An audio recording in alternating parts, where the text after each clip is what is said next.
Hey fancy people, and welcome to That Sci-Fi Show. Today's video is part 1 in a 2-part series where we talk about Wolverine and X-23, right after the bump. What are you waiting for? There's no gag. There's no gag today. There's no joke. Do we have to have a joke? Do we have to have a gag like every time now? Okay, here's a meme I thought was funny. Good enough? Alright, now let's roll it. Being one of the most popular characters in comic book history means that your origin story gets retold quite a few times, and Wolverine is no exception.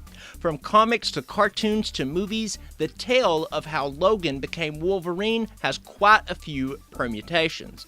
Wolverine was created by Len Wein in 1974 and made his first official appearance in The Incredible Hulk number 181 as a superhuman Canadian government agent, eh? He then went through yet another overhaul in 1975's giant-size X-Men number 1, in which artist Dave Cockrum, yes, real name, gave Wolverine not only his distinctive pointed cowl, but the uniquely feathered hairstyle that would become an integral part of the character's look. Fun fact, there are quite a few rumors that Wayne originally wanted Logan to be an actual mutated Wolverine cub who was evolved into a human by Marvel Comics geneticist, the High Evolutionary, but Wang has long denied this claim. While the many versions of Wolverine's origin differ slightly in time, place, and circumstance, the basics are all pretty much the same. Born James Howlett in the late 1880s, Logan grew up on a farm in Canada, inadvertently killing his father one day with bone claws that protrude from his hands. Young James runs away and uses his long lifespan and regeneration abilities to fight a century's worth of wars from World War I all the way up to Vietnam. Eventually, he is recruited or captured by, depending on the tale, the Weapon X program, which grafts an adamantium skeleton onto him to make him an even deadlier soldier.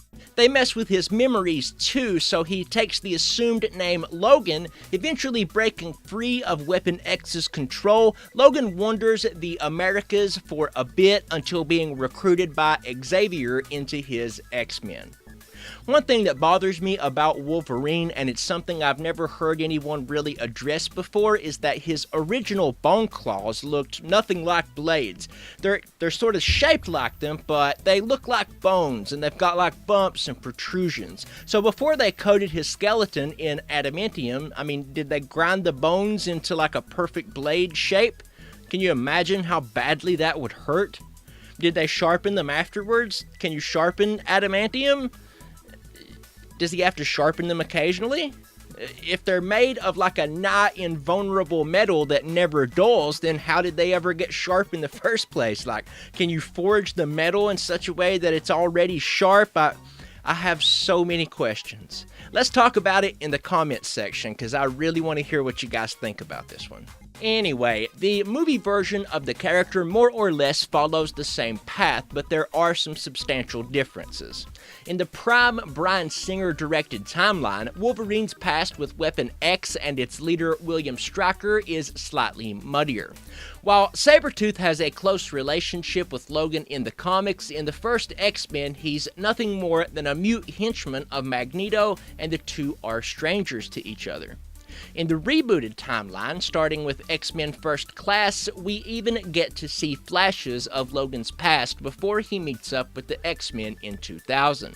He has some choice words for Xavier and Magneto when they first try to recruit him in the 60s.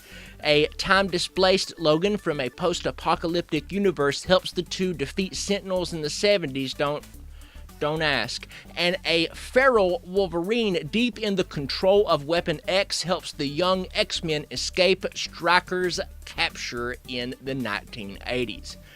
And of course, how could we forget X-Men Origins Wolverine? This attempt to tell the origin of Hugh Jackman's version of Wolverine raises more questions than it answers. This time around, Sabretooth is Victor Creed, Logan's half-brother and a key antagonist in the film. Instead of his memories being wiped by the Weapon X program, here he just gets shot in the head with an adamantium bullet by Stryker, which erases his past, which I suppose amounts to the same thing. Oh, and he meets Baby Storm and Cyclops decades before he'd see them again in the first X-Men.